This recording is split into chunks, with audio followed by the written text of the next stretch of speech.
കടകംപള്ളി കളമശ്ശേരി ഭൂമി ഇടപാടുമായി ബന്ധപ്പെട്ട തിരുവനന്തപുരത്തും കൊച്ചിയിലും സിബിഐ റെയ്ഡ് നടത്തി. കളമശ്ശേരി ഭൂമി തട്ടിപ്പ് കേസിലെ പ്രതിയായ വില്ലേജ് ഓഫീസറുടെ വീട്ടിൽ നിന്ന് വെടിയുണ്ട കണ്ടെത്തി. മുറാദിന്റെ വീട്ടിൽ നിന്നാണ് വെടിയുണ്ട കണ്ടെത്തിയത്. വിശദാംശങ്ങളുമായി RP വിനോദ് ചേരുന്നു. വിനോദ്, സസ്പെൻഷനിലായ വില്ലേജ് ഓഫീസറാണ് മുറാദ്. മുറാദിന്റെ വീട്ടിൽ നിന്ന് കണ്ടെത്തിയത് ഏതു തരത്തിലുള്ള വെടിയുണ്ടയാണ്? എന്താണ് സിബിഐ നൽകുന്ന വിവരങ്ങൾ? സുജിയ, കളമശ്ശേരി ഭൂമി തട്ടിപ്പ് കേസിലെ രണ്ടാം പ്രതിയാണ് മുൻ വില്ലേജ് ഓഫീസർ, വില്ലേജ് അസിസ്റ്റന്റ് ആയിരുന്ന മുറാദ്. ഇയാളുടെ ചേർത്തലയിലെ വീട്ടിൽ നിന്നാണ് CBI അല്പസമയം മുമ്പ് റെയ്ഡ് നടത്തിയ ചേർത്തലയിലെ വീട്ടിൽ നിന്നാണ് 10 വെടിയുണ്ടകൾ കണ്ടെടുത്തത്. ഇത് പോലീസുകാരും പട്ടാളക്കാരും ഉപയോഗിക്കുന്ന 303-ാം നമ്പർ റൈഫിൾ ഉപയോഗിക്കുന്ന വെടിയുണ്ടകളാണെന്നാണ് ഇപ്പോൾ CBI ഉദ്യോഗസ്ഥരും പോലീസും സ്ഥിരീകരിച്ചിരിക്കുന്നത്. ഈ വെടിയുണ്ടകൾ CBI ഉദ്യോഗസ്ഥർ പോലീസിന് കൈമാറി. ഈ മുറാദിനെതിരെ ആയുധ നിരോധന നിയമപ്രകാരം പോലീസ് കേസെടുത്ത് ാണ് അറിയുന്നത്. ഇപ്പോൾ നിലവിൽ മറ്റ് റവന്യൂ ഉദ്യോഗസ്ഥരുടെ വീടുകൾ, കളമശ്ശേരി ഭൂമി തട്ടിപ്പുമായി ബന്ധപ്പെട്ട് റവന്യൂ ഉദ്യോഗസ്ഥരുടെ വീടുകളിൽ CBI റെയ്ഡ് നടത്തി വരികയാണ്.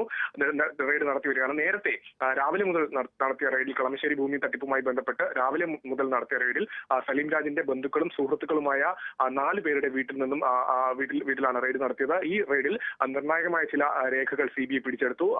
കടകംപള്ളി ഭൂമി തട്ടിപ്പ് കേസിലെ ഒന്നാം പ്രതിയായ CK ജയറാമിന്റെ വീട്ടിൽ നിന്നും സലീം രാജുമായി ബന്ധപ്പെട്ട ചില രേഖകൾ പിടിച്ചെടുത്തു എന്നാണ് നേരത്തെ CBI വൃത്തങ്ങൾ അറിയിച്ചിരുന്നത്. ഇപ്പോഴും റെയ്ഡ് തുടർന്നു വരികയാണ്. രാവിലെ തിരുവനന്തപുരത്ത് വിവിധ സ്ഥലങ്ങളിലും CBI റെയ്ഡ് നടത്തിയിരുന്നു. കടകംപള്ളി ഭൂമി തട്ടിപ്പ് കേസിൽ 27 പേരെയാണ് നേരത്തെ CBI പ്രതി ചേർത്തിട്ടുണ്ടായിരുന്നത്. ഈ കേസിൽ 21-ാം പ്രതിയാണ് സലീം രാജ്. അദ്ദേഹത്തിന്റെ ഭാര്യ ഷംസാദ് 22-ാം പ്രതിയാണ്.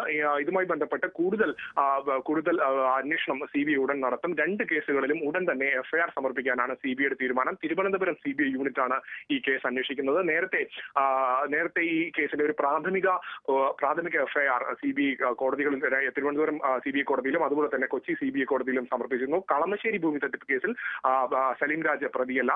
പക്ഷേ കടകംപള്ളി ഭൂമി തട്ടിപ്പ് കേസിൽ സലീം രാജ് പ്രതിയാണ്. വരും ദിവസങ്ങളിൽ കൂടുതൽ അന്വേഷണത്തിന് ശേഷം അടുത്ത 2 FIRകൾ കൂടി CBI സംഘം സമർപ്പിച്ചേക്കുമെന്നാണ് നമുക്ക് ലഭിച്ചിരിക്കുന്ന വിവരം. സുജയ, RP വിനോദാണ് വിവരങ്ങൾ നൽകിയത്.